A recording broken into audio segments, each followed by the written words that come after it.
You're the first Jew I've ever met. No, Mom, this is Jewish. This is not Indian. We can create a safe space for us to explore Judaism at home, and it doesn't have to be from an institution that sees you as illegitimate.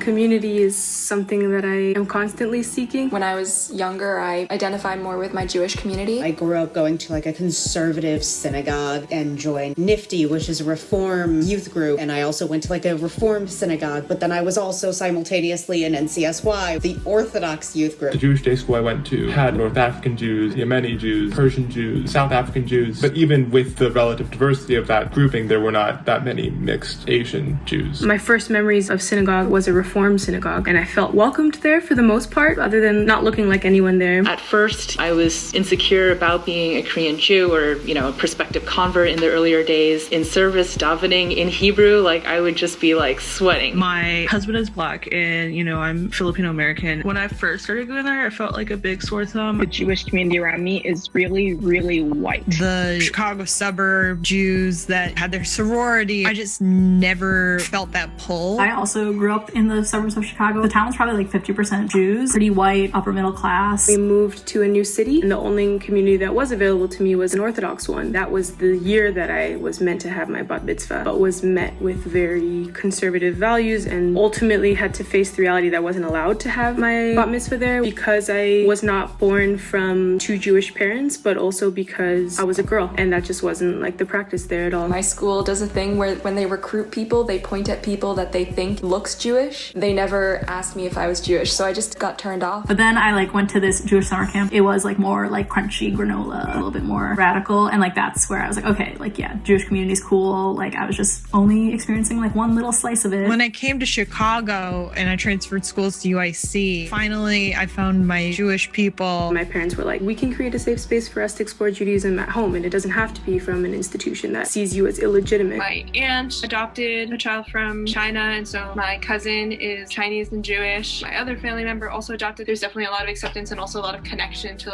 our respective Jewish communities. From a young age, I could recognize that there are many different ways to look like and to have cultural practice as a Jew. I worked as a preschool teacher inside the temple. Knowing all these parents of the students I taught, they knew me before I converted. They've been very welcoming. I did feel within the Jewish community, but at the outer fringes of it. I always thought that they thought I was reading from the English side when I was nope, I read the Hebrew too. Even in my adult life, it's always understanding and connection, but it always feels a little tentative.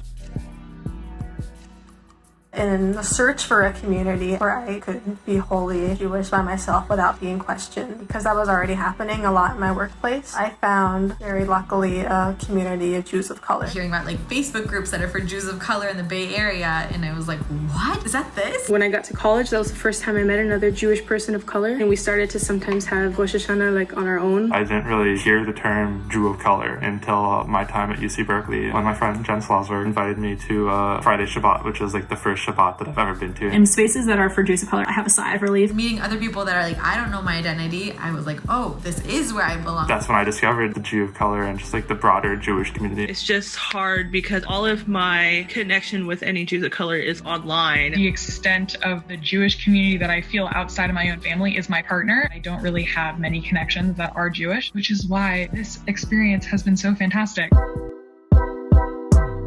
I didn't identify as really a Filipino person or a person of color at all until I got to college. And there I was forced to confront who I was. I didn't look like them, and I realized how outside of the culture I was. There were definitely cultural things that we did differently, but we never really discussed why in my family. I started to take more sociology courses and recognize how much being Asian in a predominantly white town affected me growing up. There were a lot of microaggressions. What are you? You're so exotic. You're the first Jew I've ever met, but you also look Asian. All of your friends are white. You're basically white. You look like a China doll. But where are you really from?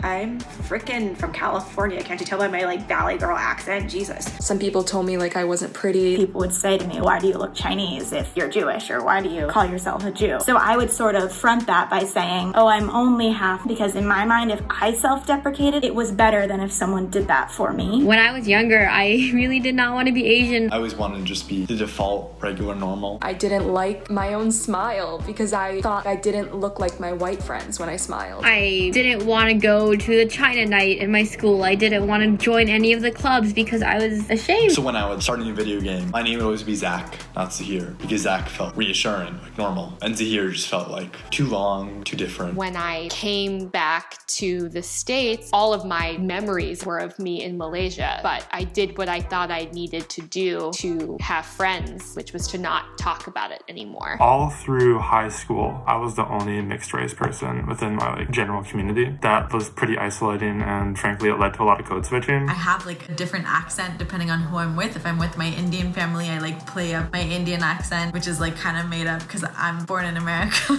With my mom and my stepdad, Yiddish terms that nobody knows what it really means, but we just roll with it. Those just fly. I do find myself code switching and showing up in different ways and really wanting to return to this core identity piece, reestablishing who I am, what are the values that drive me, how do I show up in a way that feels congruent with what's going on with me internally, what way can I maintain that sense of self-integrity.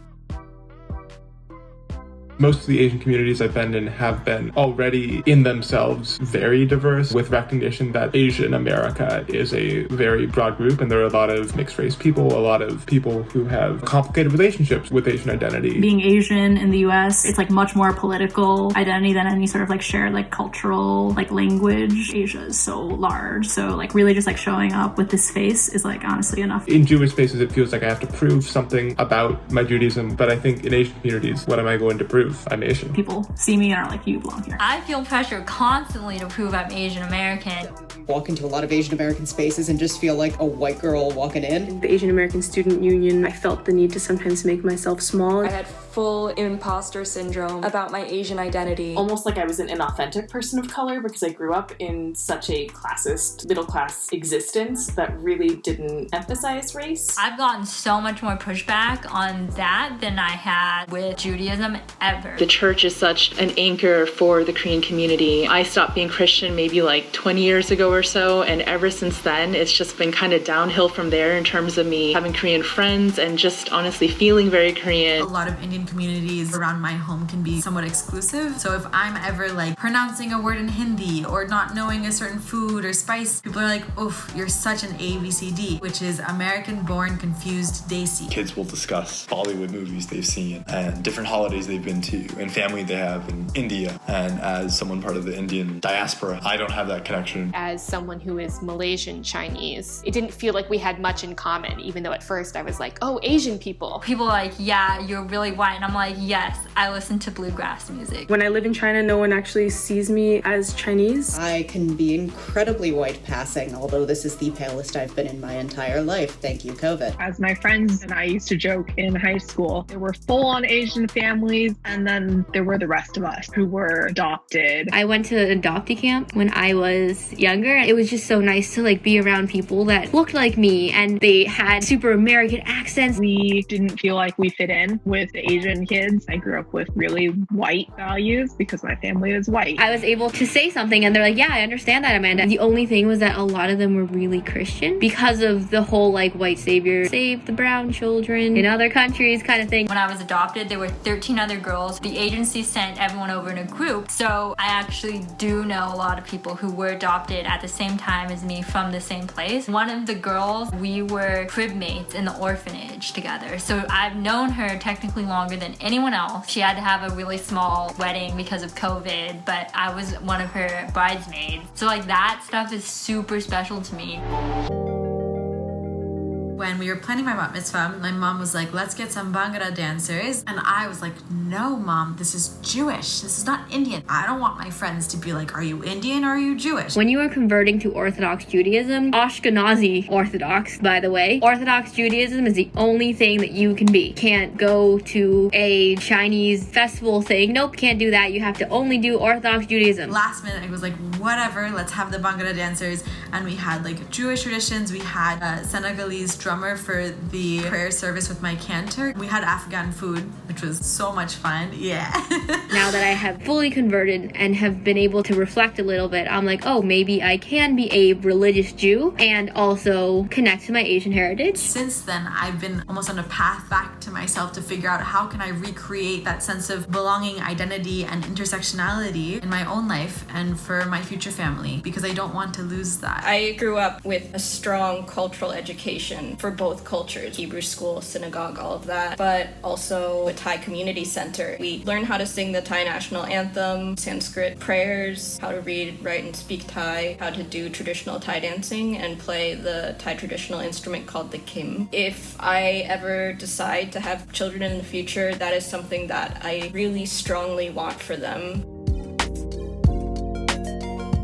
As time has passed, I've felt more and more connected to my individual identities. But as I've grown more connected, I realized how disconnected I am. It's really been trial and error, moving in and out of communities. I always vacillate between which one I identify with. I'm still trying to figure out how I kind of fit into spaces, and that's probably going to be just a changing thing throughout my entire life. I haven't really landed anywhere concretely, but we're navigating it, and projects like this certainly increase visibility. When I saw this film project, I was like, I know there's more of us, but there's enough of us. That just seems like this tiny little intersection. Seeing how many other people there were made me feel a lot less alone. I was so excited. Like, I jumped up. I was seen, like deeply seen and understood in ways that most people have never seen or wanted to understand. Feeling like there's a community I finally really fit into.